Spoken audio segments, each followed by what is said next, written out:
Hey everyone, welcome back to the channel. Today I am in Tripunithura, a beautiful town in the heart of Kerala. The town is a hub for Kerala's traditional performing arts Kathakali, Mohiniyattam, and Kalaripayattu. So, whether you're a history buff, a lover of traditional arts, or just someone looking to soak in the beauty of Kerala, Tripunithura will offer an unforgettable experience. Be sure to add it in your travel list when exploring Kerala. Before I delve into the heritage of Tripunithura, let me tell you how to get here. If you're traveling from outside Kerala, you should take a flight to Cochin International Airport and then travel to Tripunithura. If you're traveling by train, you can get down at the Ernakulam South railway station, and Tripunithura is located only about 11 kilometers from there. The cheapest way to get to Tripunithura is by taking the Kochi metro. Unlike most metros, you don't need a metro card and can easily book your tickets using your phone. If you don't want to take the metro, you can take a taxi directly to Tripunithura. We took the metro, got down at its last stop, Tripunithura, and then took an auto for just 60 rupees to reach our first destination, the Hill Palace Museum. You can enter Hill Palace premises from 9 am to 5 pm, and if you want to visit the museum, timing is from 9:30 am to 12:30 pm and 2 pm to 4 pm. The entry cost is rupees 35 for adults and rupees 10 for children above 5 years. Quick tip is that they only accept cash and do not even accept UPI, so keep cash handy. Tripunithura was once the seat of the Cochin royal family, and you can still feel the regal atmosphere in its streets. Tripunithura Hill Palace is one of the most prominent attractions here, a sprawling royal complex with stunning architecture and a museum showcasing artifacts from Kerala's royal past. It really is a great spot to learn about the rich history and legacy of the region. If you visit during Onam time, you are again in for a treat because Tripunithura is known for its spectacular Onam celebrations. Perched atop serene hills in Kochi, the Hill Palace Museum is a proud testament to the opulence and history of the land. Its majestic presence in the midst of lush greenery evokes a sense of awe and invites visitors on a voyage through time. Built in the year 1865, this majestic edifice was once the residence of the rulers of the Kochi. Parikshit Tamburan was the last king of Kochi. He ruled the princely state for only a year before the merger of Cochin and Travancore in the year 1949. He was the last king to have resided at the Hill Palace. Afterwards, this place has been preserved as an ethno-archaeological museum and Kerala's first ever heritage museum with a treasure trove of artifacts and antiquities spanning centuries. Set in over 52 acres of terraced land, the palace complex comprises 49 buildings and has been constructed in the traditional Kerala style of architecture. The architecture of each building boasts a unique touch of Dutch architectural style as well. The oldest building here has been constructed in the Ettu style and hosts the Heritage Museum. The Hill Palace premises is also the cremation ground of Ramavarma Parikshit Tamburan, the last king to have resided in Hill Palace. We reached Hill Palace around 1 pm and its museum was closed for lunch. Museum was set to reopen at 2 pm, so we had some free time in hand and we decided to use that time exploring the space. So first we went to the cremation ground of the king and paid a visit.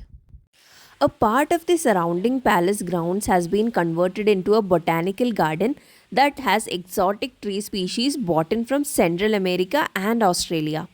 The Hill Palace Museum also features a deer park, a children's park, and a prehistoric park that are sure to make the visit to the museum all the more entertaining for the young and the old alike. Though we visited in the month of October, which is supposed to be end of monsoon and relatively a colder period, the place was very hot and humid for us. So make sure you carry your umbrellas and wear sunscreen. And remember to keep yourself hydrated. You can either carry a bottle of water or water, juices, ice creams, etc. are also available in the premises. Then we decided to go and see the deers and spend some time with them. The deer park was inaugurated in the year 1992. While 18 deers were brought to Tripunithura, the herd grew rapidly over the years and currently there are around 300 deers in this 2-acre park. The deer park is maintained by the Center for Heritage Studies and has over 300 spotted and sambar deer. It is being cleaned and spruced up by 4 or 5 employees taking turns to do that. Few years back, the forest department was planning to translocate these deers to Malayattur Forest Division, which is around 55 kilometers away from the city. But given deers are very sensitive animals and respond in a strange way when frightened, the senior officers decided they won't do the translocation and the deer park here remains as is. We had to cool ourselves down with the help of an ice cream before visiting the palace. The Hill Palace Museum is not just a historical site, but it has also served as the backdrop for several Malayalam films. The museum, with its majestic architectural style, sprawling grounds, and heritage buildings, make it an ideal setting for films looking for a traditional or royal atmosphere. Some of the famous Malayalam movies shot at Hill Palace include Manichitra from the year 1993 and Mr. Fraud from the year 2014. Manichitra, directed by Fazil, is one of the most iconic Malayalam films known for its gripping psychological thriller storyline. You might have watched the movie in Bollywood as Bhool Bulaiya or in Tamil as Chandramukhi. These were all remakes of the Malayalam movie Manichitra. In Manichitra, Hill Palace was used to depict the residence of the character played by Shobana. The palace's regal ambience adds to the mystery and eerie atmosphere that the movie is known for. Especially some of the scenes where you'll see Shobana's character, who is possessed by a spirit, interacts with its surroundings. The museum reopened at 2 p.m. sharp after their lunch break, and we did not waste any time and entered right in. Now, time for some history about Cochin. Cochin is a historic port city on the southwest coast of India. It has been called by several names: Kochi in Malayalam, Kochim in Portuguese, and Kochi in Tamil. The name Cochin is believed to have been derived from the Malayalam word Kochari, meaning small lagoon, referring to the area's geography. Kochi has been shaped by centuries of foreign influence and trade. The city's strategic location made it an important center for spice trade, attracting Arab, Chinese, Portuguese, Dutch, and the British traders. Over time, Kochi has evolved into a cosmopolitan hub blending various cultural influences. The museum houses a variety of sculptures, manuscripts, belongings of the Kochi royal family, many oil paintings, murals, and the list of rare ancient objects found here is endless. Kudakallu, meaning tombstone, Topikallu, meaning hoard stone, and laterite memorials, wooden memorials from ancient civilizations like the Indus Valley and Harappa, and antique ceramics from the Far East can also be found here.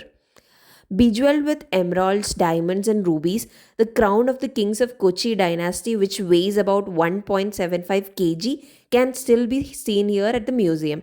But unfortunately, photos and videos are not allowed in the jewelry premises for safety reasons, so I cannot show you the crown. You'll have to visit the Hill Palace Museum yourself to see that. Like I said, the movie Manichittatharu was shot at Hill Palace Museum, and one of the most critical parts of the movie that involves the Hill Palace Museum is the Kulakadavu.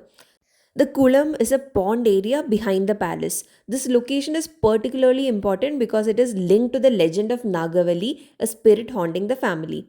The scene depicts a tense moment when the lead character Ganga, played by Shobana, enters the Kulakadavu area in a trance like state. The water filled pond and the surrounding lush greenery contribute to a foreboding atmosphere. The sight of the Kulakadavu and the palace's eerie silence are key to amplifying the supernatural elements in the story. In this sequence, Ganga, under the influence of Nagavalli, walks towards the pond, adding to the intense, suspenseful mood of the scene. The sound of the flowing water combined with the dim lighting intensified the horror and mystique of the moment.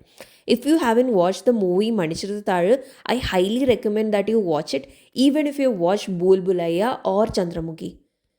Throughout the film, various artifacts, portraits, and antiques found inside the museum play a significant role in connecting the present to the past, hence making it an integral part of the film's atmosphere.